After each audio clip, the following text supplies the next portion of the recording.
Entre os testes aplicados estava o PMK, criado por Mirey Lopes como técnica para determinação de periculosidade atual e potencial.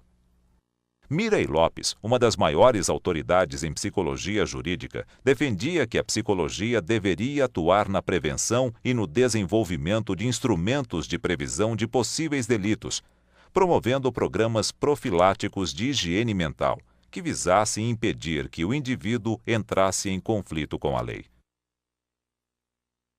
Na década de 1940, a psicologia jurídica não se limitava à psicopatologia e ao estudo dos criminosos. Incluía a psicologia do testemunho, na qual aplicava os conhecimentos obtidos pela psicologia científica sobre a percepção, as ilusões sensoriais, a atenção, a memória, a sugestão, o interesse, a emoção e os complementos das lacunas mnêmicas.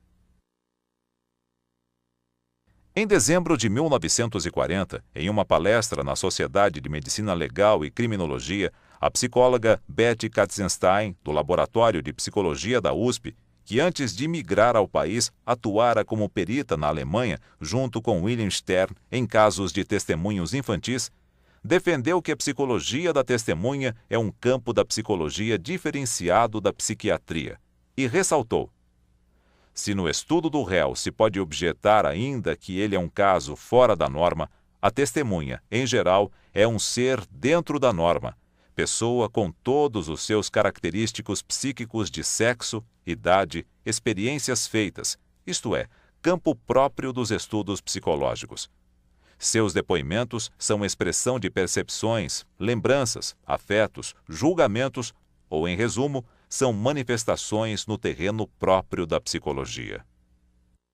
Na década de 1950, a profissão de psicólogo ou psicologista, como se usava, foi se consolidando como campo de atuação e de identidade. A profissão foi regulamentada em 1962. Na área do direito, os psicólogos passaram a ocupar alguns espaços até então desenvolvidos por outros profissionais, enquanto saberes e práticas como a criminologia e a psicologia do testemunho foram absorvidos pela área do direito. Atualmente, a psicologia tem uma importante presença profissional, institucional, intelectual e política em todas as questões relacionadas à infância, à adolescência e à família. Esta área tem sido uma das mais importantes de atuação do Conselho Regional de Psicologia de São Paulo. O psicólogo atua participando inclusive do debate e da formulação nacional de políticas, campanhas educacionais e leis. O psicólogo atua participando inclusive do debate e da formulação nacional de políticas, campanhas educacionais e leis. O psicólogo atua participando inclusive do debate e da formulação nacional de políticas, campanhas educacionais e leis. Hoje, a presença do psicólogo nestas áreas é considerada indispensável. Mas também neste campo, a psicologia tem uma história que remonta às primeiras décadas do século passado. Em 1927, foi outorgado o primeiro Código de Menores, de autoria de Melo Matos. O código virou por 52 anos, até 1979, e preocupava-se especificamente com os menores considerados abandonados e delinquentes. O juiz de menores aplicava medidas de assistência, proteção, defesa, processo e julgamento. Então nós vamos buscar um pouco a história da psicologia chamada jurídica e que muitas vezes é referida como psicologia forense.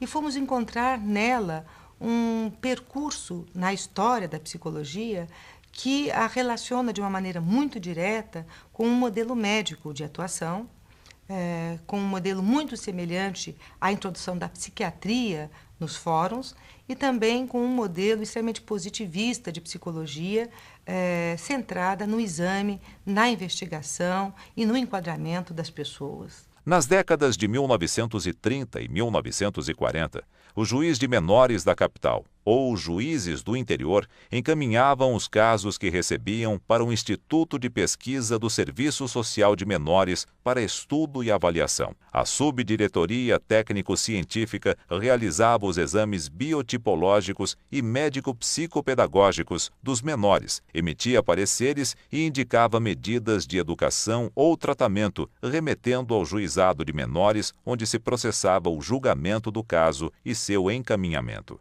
Nesta época, eram emitidos pareceres sobre o estado mental com a avaliação de aspectos como inteligência, comportamento ou personalidade dos menores e orientações para auxiliar o julgamento do juiz.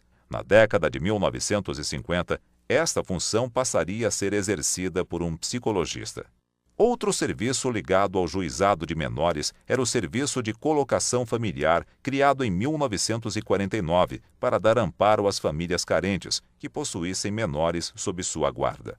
Em 1953, o serviço prevê a criação de uma clínica de orientação juvenil composta de um médico e de um psicologista. Em 1956, o psicólogo foi também inserido informalmente no Tribunal de Justiça, integrando as equipes interprofissionais do Recolhimento Provisório de Menores, do Centro de Observação Feminina e da Clínica de Estudo Juvenil, com trabalhos de avaliação e diagnóstico. Ainda nos anos 1950, os psicologistas passam a integrar as equipes de alguns serviços ligados ao juizado de menores, como o Serviço de Abrigo e Triagem em 1954. Em 1979, com a promulgação do novo Código de Menores, os psicólogos começaram a atuar nas audiências interprofissionais junto com os assistentes sociais, inicialmente na Vara Central, expandindo-se depois para as varas regionais.